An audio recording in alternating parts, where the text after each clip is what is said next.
तो भाई अभी हम लोग यहाँ पे ईसीजी जो होते हैं, कुछ इम्पॉर्टेंट ईसीजी की बात करेंगे, हम लोग डिस्कस करेंगे सम इम्पॉर्टेंट ईसीजी।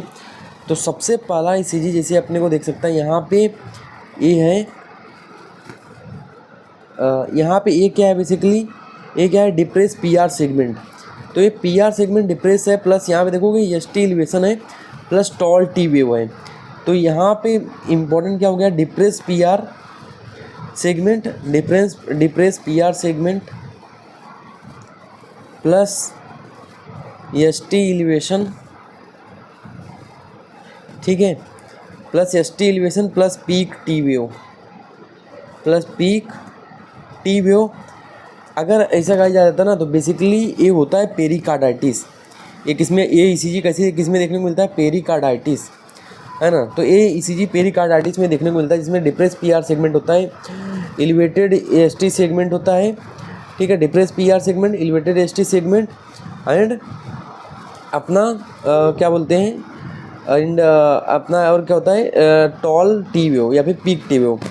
तो ठीक है गाइस, ये तो ये अपना इंपॉर्टेंट हो गया। तो ये बेसिकली होता क्यों है, थोड़ा सा मैं देखो यार, आप कितना भी पढ़ लो, है ना, आप कितना भी कंसेप्ट किसी भी चीज़ का, मतलब ये सिम्टम क्यों हो रहा है, ये इसमें ऐसा क्यों है, ईसीजी पैटर्न इसमें ऐसा क्यों है, बेसिकली पढ़ना चाहिए, है ना, पढ़ना चाहिए, बुरी बात नहीं है, पढ़ना चाहिए। पर बेसिकली अपन हर चीज़ में ना, हर चीज़ में अपन कंसेप्ट नहीं घुसा सकते कि ये ऐसा ही है, ये अपन कभी कभी अपने को मानना पड़ता है ना, मतलब चलो ये ऐसा ही, मतलब अपने को रट भी लेना चाहिए, ठीक है, बताने का। तो अभी जैसे मैंने बहुत सारी वीडियो में अपने ऑलमोस्ट हर कंसेप्ट बताए कि कैसे हुआ, ये सिम्टम क्यों आया, ये सिम्टम क्यों आया, है ना। पर कभी कभी क्या होता है ना, अपन कितना भी पढ़ ले वो कंसेप्ट, अपन कितना भी बना लेते हैं ना, फिर भी वो अपन भूल ही जाते हैं। तो इससे अच्छा ना वो 3-4 बार रट ही लेने का, ठीक है ना, वो रट लेने का। एक बार कंसेप्ट देखा समझा, बाद में भूल गया, तो इसके अच्छा उसको रट लेने का, क्योंकि अपन बार बार कंसेप्ट पढ़ रहे हैं ना, तो वो एक टाइम वेस्टेज हो जाता है ना। तो बेसिकली यहाँ पे डिप्रेस पीआर सेगमेंट होता है, टॉल एसटी एलिवेशन होता है, और पीक टी वेव होता है ना। थोड़ा मैं रीजन बता देता हूँ। जो यहाँ पे क्या होता है, एट्रियल इंजरी होती है, जब भी पेरिकार्डाइटिस होता है ना, तो जो अपना इसमें होता है एपिपेरिकार्डियम एंड जो एट्रियल इंजरी होती है, ठीक है, एंड एट्रियल इंजरी होती है गाइस। ये जो एट्रियल इंजरी है ना, ये बेसिकली क्या करती है, इसी की वजह से जो ईसीजी का पैटर्न होता है ना, ऐसा होता है। इसी के लिए ईसीजी का पैटर्न क्या होता है, बेसिकली ऐसा होता है, ठीक है। अच्छा, इसका मतलब थोड़ा समझना, इसका मतलब समझना। जो पी वेव होता है क्या बताता है, बेसिकली पी वेव क्या बताता है, डीपोलराइजेशन ऑफ एट्रिया। क्यूआरएक्स क्या बताता है, बेसिकली क्यूआरएक्स क्या बताता है, क्यूआरएक्स अपना बताता है क्या, ये बता रहा है डीपोलराइजेशन ऑफ वेंट्रिकल, ठीक है, और टी भी बताता है अपना रिपोलराइजेशन ऑफ वेंट्रिकल। तो भाई देखना, अभी ये क्या बता रहा है अपना, ये बता रहा है डीपोलराइजेशन ऑफ द वेंट्रिकल, और ये डीपोलराइजेशन ऑफ एट्रिया। मतलब यहाँ पे एट्रिया पोलराइज हुई, एट्रिया पोलराइज हुई, फिर धीरे धीरे करके बेसिकली उसको तुरंत तो डीपोलराइज नहीं, तुरंत जो है वेंट्रिकल पोलराइज नहीं हुआ, कुछ टाइम लगा। कुछ टाइम के बाद क्या हुआ, ये अपना जो है वेंट्रिकल क्या हुआ, वेंट्रिकल डीपोलराइज हुआ, ठीक है, मतलब वेंट्रिकल कॉन्ट्रैक्ट किया।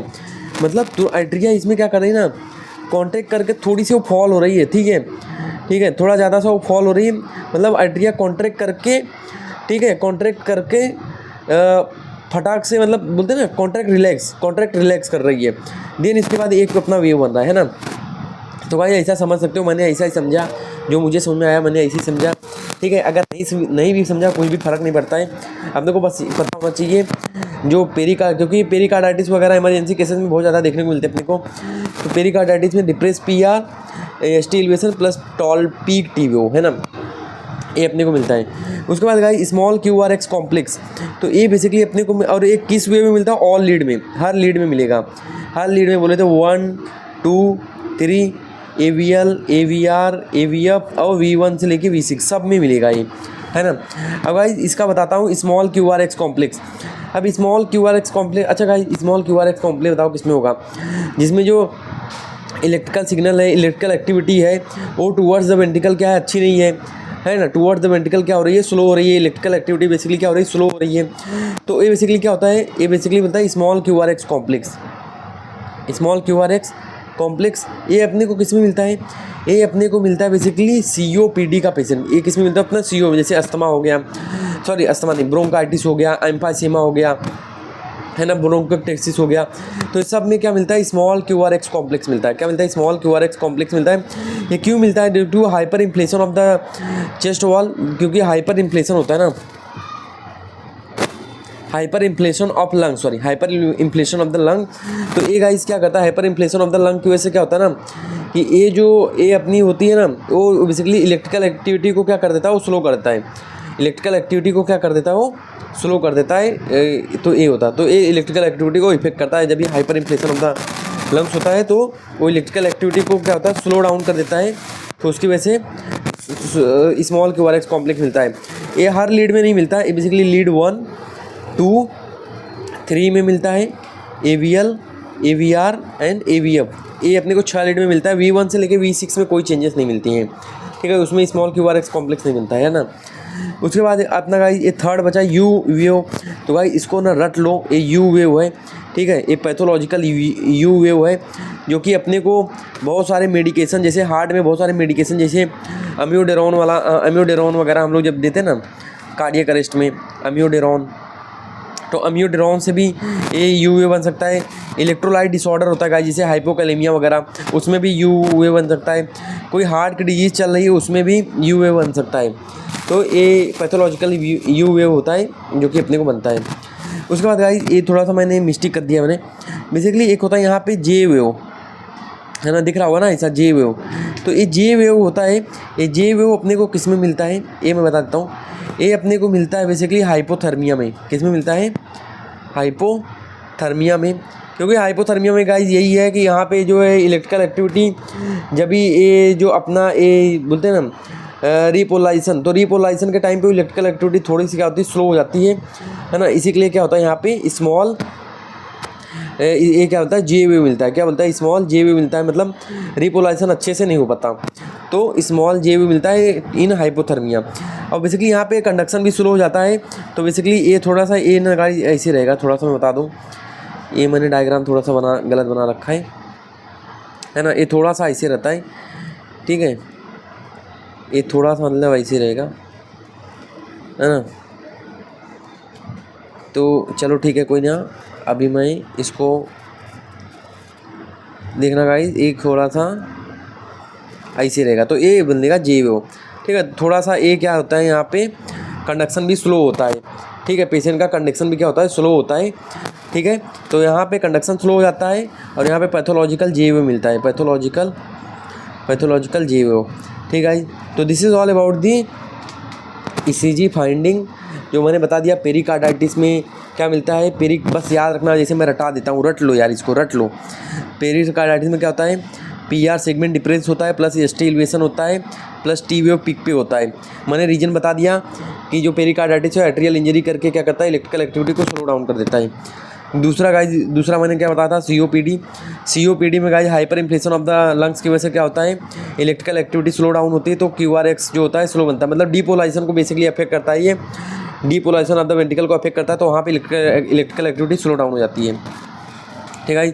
थर्ड मैंने बताया U शेप्ड, तो इलेक्ट्रोलाइट डिसऑर्डर में मिलते हैं, जैसे हाइपोकैलेमिया वगैरह में, या फिर गाइस जो बताऊँ तो दूसरा अगर बताऊँ तो यहाँ पे हार्ट कंडीशन या फिर मेडिकेशन जो चल रही है, जैसे अम्योडेरोन वगैरह भी U शेप करा सकती हैं, पैथोलॉजिकल U वेव। तो पेरिकार्डाइटिस COP, और इसके बाद मैंने बताया इलेक्ट्रोलाइट डिसऑर्डर बैलेंस। उसके बाद लास्ट मैंने बताया था, जस्ट अ सेकेंड, लास्ट यही मैंने बताया था अपना J वेव। तो J वेव किस में मिलता है, J वेव मिलता है हाइपोथर्मिया में, ठीक है। तो J wave seen in hypothermia, ठीक है। तो guys this is all about the ECG finding, मतलब कुछ इंपॉर्टेंट डिजीज़ है जो मैंने बता दिया उसमें, और भी कुछ इंपॉर्टेंट बता देता हूँ गाइस, जो भी याद रखना। जैसे किसी में हाइपरकैलेमिया होता है, तो हाइपरकैलेमिया मतलब क्या होता है, क्या है, पोटेशियम की वजह से क्या होता है, पोटेशियम जब भी अंदर आता है ना, तो हार्ट क्या करता है, हार्ट रिलैक्स करता है उस टाइम पे। तो ये बेसिकली क्या करता है, बेसिकली T वेव करता है, रिपोलाइजेशन ऑफ द वेंट्रिकल बताता है। तो जितना ज़्यादा T वेव होगा ना, मतलब उतना ज़्यादा, जितना पीक T वेव होगा उतना हाइपरकैलेमिया होगी। तो यहाँ पे अगर पोटेशियम ज़्यादा है तो T वेव क्या होगा, पीक टीवीओ होगा, पीक टीवीओ मतलब पीक टीवीओ मतलब टीवीओ क्या होगा, लॉन्ग टीवीओ होगा, ठीक है। और अगर हाइपोकैलेमिया होगा तो कम टाइम के लिए रिपोलाइज होगा, तो यहाँ पे शॉर्ट टीवीओ होगा, ठीक है, शॉर्ट टीवीओ होगा। तो हाइपोकैलेमिया and हाइपरकैलेमिया। तो guys this is all about the ECG changes in some important diseases।